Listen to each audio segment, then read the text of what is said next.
৫,০০০ বছর আগের ইতিহাসের অলিগলি ঘুরতে গিয়েছিলাম মিশরের গিজায়, সাক্কারায়। এখানে মানব সভ্যতার বিস্ময় হয়ে দাঁড়িয়ে আছে পিরামিডগুলো। সেই পুরনো রাস্তা ধরে, সেই পুরনো অঞ্চলগুলো ধরে আপনি হেঁটে যাচ্ছেন, এটার অনুভূতি অন্যরকম। আমি গিয়েছি পিরামিডের ভেতর সেই সব প্রাচীন প্রকোষ্ঠে যেখানে মমিগুলো অমরত্বের আশায় শুয়েছিল হাজার হাজার বছর। ষষ্ঠ যে ডাইনাস্টি, সেই ষষ্ঠ ডাইনাস্টির একটি মমি এখানে রাখা ছিল। পড়তে চেষ্টা করেছি হিয়েরোগ্লিফিক্স বা ছবি দিয়ে লেখা অতি প্রাচীন ভাষা। দেখা পেয়েছি সিংহমানব স্ফিংসের, দেখেছি প্রাচীন রাজধানী মেমফিসের ধ্বংসাবশেষ। মরুর বুকে উটের পিঠে চড়ে দেখেছি গিজা উপত্যকা। উটের পিঠে চড়া খুব সহজ বিষয় না, এটা আমার প্রথম উটের পিঠে চড়া। চলুন প্রাচীন সেই নেক্রোপলিসে।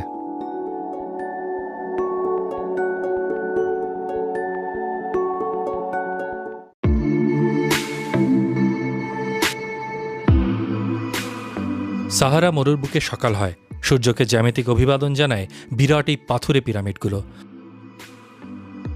৫,০০০ বছর আগে যে উপত্যকা জেগে উঠত প্রাচীন মিশরীয়দের অদ্ভুত নানা নিরীক্ষায়, সেখানে আজ পর্যটকদের, ইতিহাস পিপাসুদের আনাগোনা।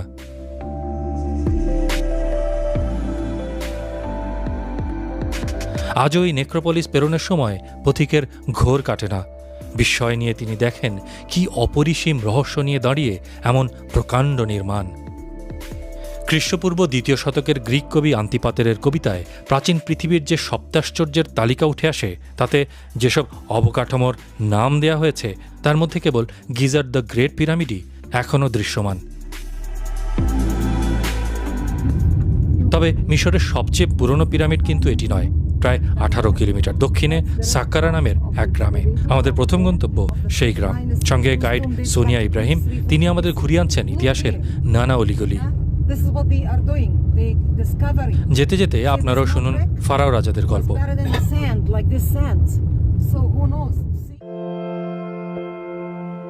খ্রিস্টপূর্ব ৩০ সালে রোমানরা মিশর দখল করার আগে এই অঞ্চল শাসন করেছে ৩৩টি রাজবংশ।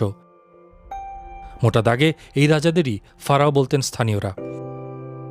প্রথম রাজা কায়ের রাজত্ব শুরু হয় আজ থেকে প্রায় ৫,২০০ বছর আগে। তবে পিরামিডের অস্তিত্ব পাওয়া গেছে তৃতীয় রাজবংশের সময় থেকে, অর্থাৎ আজ থেকে প্রায় ৪,৯০০ বছর আগে। তার মধ্যে সবচেয়ে পুরনো ফারাও রাজা জোসেরের পিরামিড। একে স্টেপ পিরামিডও বলা হয়। ৪ পৃষ্ঠ ও ৬ ধাপের এই পিরামিডের উচ্চতা ২০৫ ফুট। এটি পুরোপুরি চুনা পাথরে মোড়ানো ছিল। আজ অবশ্য তা বোঝার উপায় নেই। পিরামিডের ভেতর রাখা ছিল রাজা জোসেরের মরদেহ, যা পরে খনন করার সময় আর পাওয়া যায়নি। এছাড়া এখানে শুধু পিরামিডই নয়, একটি পুরো মর্চুয়ারি কমপ্লেক্স তৈরি করা হয়।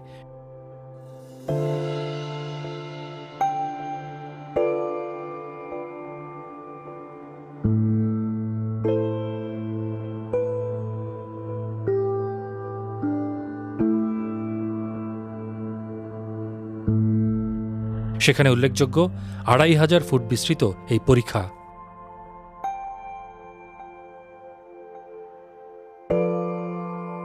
আর তুরা চুনা পাথরে মোড়ানো এই দেয়াল।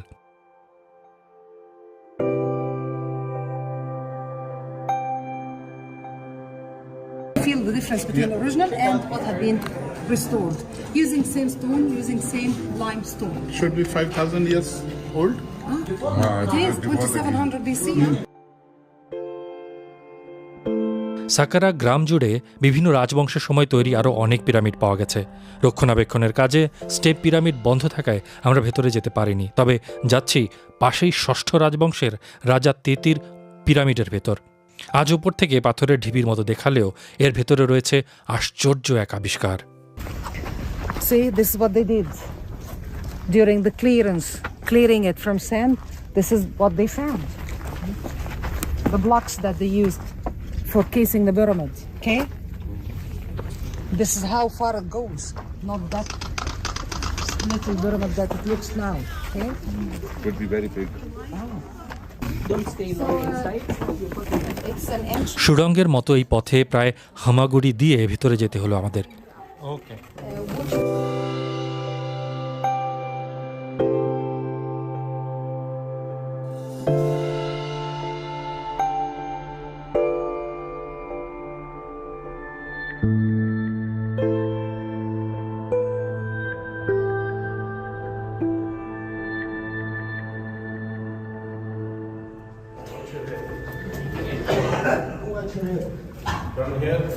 ভেতরে পৌঁছেই স্তব্ধ হয়ে গেলাম। পিরামিডের ভেতর 2 প্রকোষ্ঠ, সেই প্রকোষ্ঠের দেয়াল জুড়ে হিয়েরোগ্লিফিক্স বা ছবি দিয়ে লেখা যেন এক মহাকাব্য।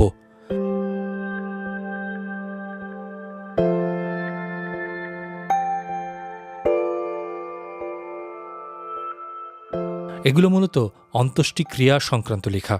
ফারাও রাজাদের কাছে ধর্মীয় উপাসনা অনেক গুরুত্বপূর্ণ ছিল, তাই ইহ ও পরজগতের যোগাযোগ স্থাপন করাই ছিল এসব পিরামিড বানাবার উদ্দেশ্য, এবং এই লেখাগুলো সেই যোগ স্থাপনের মন্ত্র।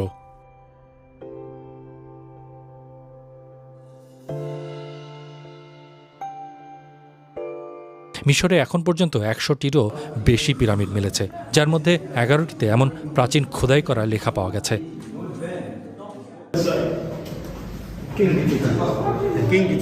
আমরা এখন এসেছি সাকারাতে একটি পিরামিডের নিচে, এবং এটি হচ্ছে ষষ্ঠর যে ডাইনাস্টি, সেই ষষ্ঠ ডাইনাস্টির একটি মমি এখানে রাখা ছিল। এই যে টমটি আপনারা দেখতে পাচ্ছেন, এই টমের ভেতরে এটির ভিতরে ছিল সেই মমিটি, এবং এটিকে এখন জাদুঘরে নিয়ে যাওয়া হয়েছে। ষষ্ঠ ডাইনাস্টির একটি তার এই মমিটি ছিল এখানে।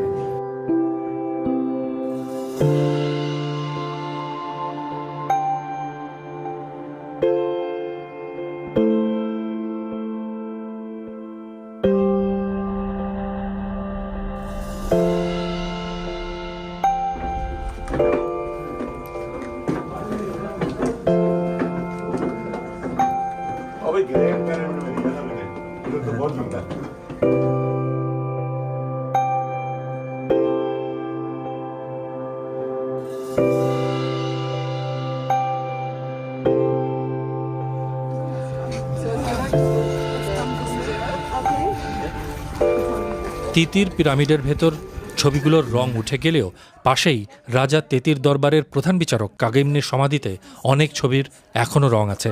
তেতির পিরামিড থেকে বের হয়ে তাই আমাদের গাইড সোনিয়া নিয়ে গেলেন সেগুলো পড়াতে।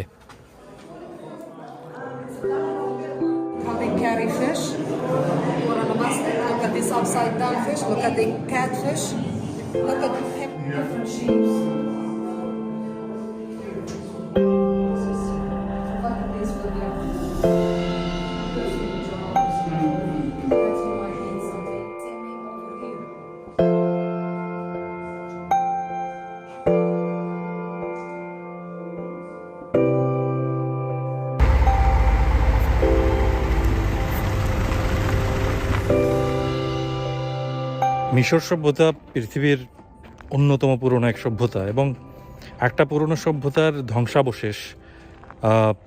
যেই জায়গায় এই সভ্যতা গড়ে উঠেছিল, সেই 5000 বছর আগে মানুষ এখানে থাকতেন।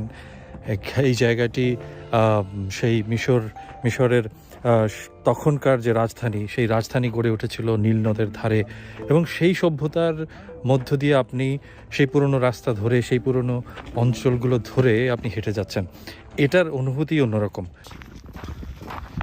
So, like here you can see another structure with V shape, So- but 4 should be 2. No one can tell. So how do you feel? Like you are showing us a civilization that is 5,000 years I'm back, proud of and what they left. you are from here.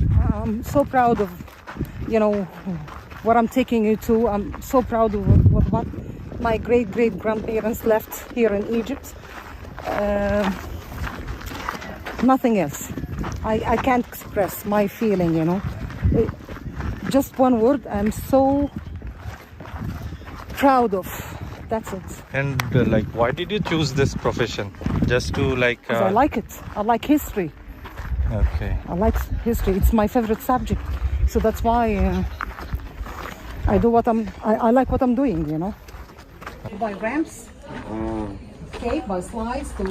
Saqqara গ্রাম ঘোরা শেষে এবার আমরা যাচ্ছি গিজায়, যেখানে দাঁড়িয়ে আছে মিশরের বিশাল আকার পিরামিডগুলো।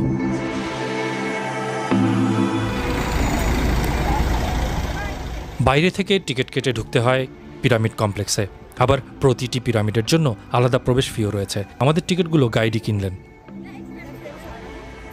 ভেতরে ঢুকতেই মুখোমুখি হলাম 4600 বছর ধরে মানুষের বিস্ময় দ্য গ্রেট পিরামিডের। নতুন করে বলার কিছু নেই আমি কোথায় দাঁড়িয়ে আছি। আমি দাঁড়িয়ে আছি পৃথিবীর যে সপ্তাশ্চর্য, সেই সপ্তাশ্চর্যের সামনে, তার একটির সামনে, সেটি হচ্ছে মিশরের পিরামিড। আমার পেছনে যদি দেখছেন, এটি হচ্ছে সবচেয়ে বড় পিরামিডটি, এবং এই পিরামিডটি তৈরি হয়েছে, এই যে আমার যে গাইড ছিলেন তিনি বলছিলেন যে যতগুলো ব্লক আছে সেই ব্লকগুলো প্রায় 20 লাখেরও বেশি ব্লক দিয়ে এই বিরাট এই স্থাপত্যটি তৈরি করা হয়েছে, এবং যেটি আসলেই একটা বড় আশ্চর্য। আমরা যাচ্ছি ভেতরের দিকে, আমরা আপনাদের আরও বিস্তারিত দেখাবো এই মিশরের পিরামিড।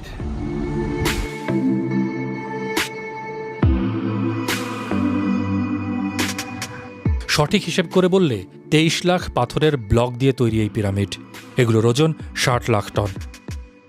এর উপর চুনাপাথরের স্তর ছিল, যা এখন আর নেই। চুনাপাথরের স্তর সহ এর উচ্চতা 481 ফুট, আর সেটি ছাড়া 454 ফুট, অর্থাৎ আমার উচ্চতার অন্তত 75 জন মানুষ একজন আরেকজনের উপর দাঁড়ালে এর চূড়া ছোঁয়া সম্ভব। এটি চতুর্থ ফারাও রাজবংশের দ্বিতীয় রাজা খুফুর কবর। এখন প্রশ্ন হলো, হাজার হাজার বছর আগে লাখ লাখ টনের পাথর বসিয়ে এমন বিশাল আকার অবকাঠামো নির্মাণ সম্ভব হলো কিভাবে? সেটি আজও বিস্ময়। তবে গবেষকদের হিসেবে রাজা খুফুর নির্দেশে এই পিরামিড তৈরিতে 13 থেকে 40 হাজার শ্রমিকের কমপক্ষে 27 বছর লেগেছে।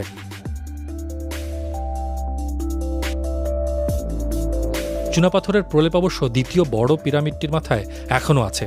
এই পিরামিডটি হল রাজা খুফুর পুত্র খাফরের কবর। তার পিরামিডের উচ্চতা 448 ফুট।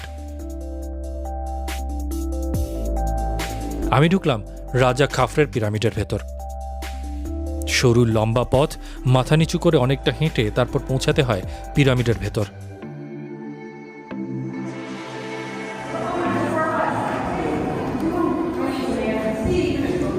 এই সেইটা যেখানে রাজার যে ছেলে, যিনি পরে পরবর্তীতে আবার রাজা হয়েছিলেন, তার মমি এখানে ছিল। আমরা একটু কাছে গিয়ে সেই মমিটা দেখতে চাই, যেখানে মমিটা রাখা ছিল সেটি দেখতে চাই।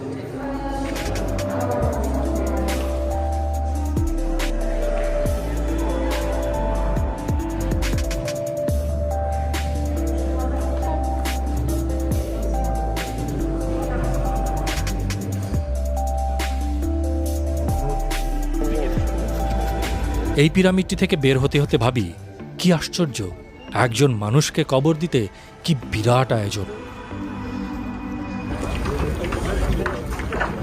গিজার এই পিরামিড কমপ্লেক্সে 3 রাজার 3টি বড় পিরামিড ছাড়াও রয়েছে তাদের পরিবারের সদস্যদের আরও 6টি ছোট পিরামিড। এই পিরামিডই শুধু আমাকে বিস্মিত করে তা নয়, 5000 বছর আগে কেমন করে এই জনপদের মানুষ মমি বানানো আবিষ্কার করলেন তা আরেক বিস্ময়। আমার গাইড সোনিয়া বললেন, মমি বানানোর জন্য তারা রাজা বা রানী অথবা নির্দিষ্ট ব্যক্তির মৃত্যুর পর তার শরীরের পচনশীল অংশগুলো বের করে তা শুকিয়ে ফেলা হতো।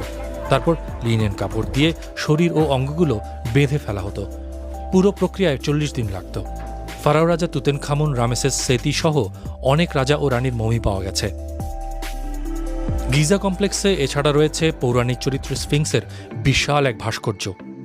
পুরাণে স্ফিংস হল মানুষের মাথা, সিংহের দেহ ও বাজ পাখির ডানার সমন্বয়ে এক হিংস্র জীব। সেই আদলে 240 ফুট লম্বা ও 66 ফুট উঁচু এই স্ফিংসের ভাস্কর্যটি চুনাপাথর দিয়ে তৈরি করা হয় রাজা খাফরের সময়ে, অর্থাৎ প্রায় 4500 বছর আগে। সবাই বলে থাকেন এই স্ফিংসের মুখ দেখতে রাজা খাফরের মতোই। শুধু মিশর নয়, আফ্রিকা ও মধ্যপ্রাচ্য জুড়ে অনেক জায়গাতেই স্ফিংসের এমন ভাস্কর্য পাওয়া গেছে বিখ্যাত রাজাদের ভাস্কর্য।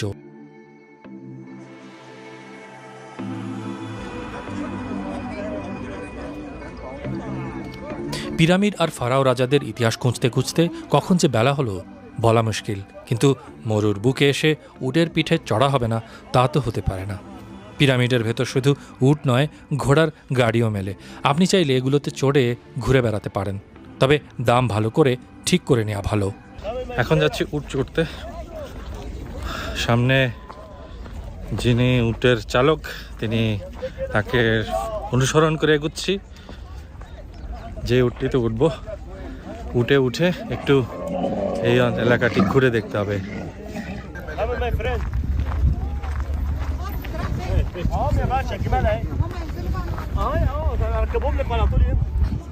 يلا يا عبد الله خدهم انت ولا الواد هيروح بدول.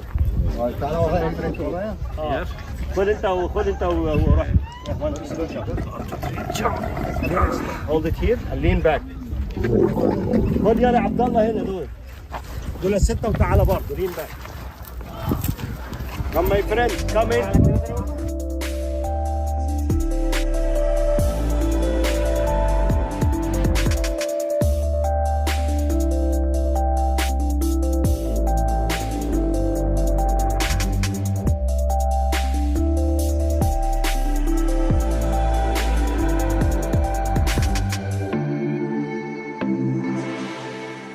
উটের পিঠে চড়া খুব সহজ বিষয় না, এটা আমার প্রথম উটের পিঠে চড়া।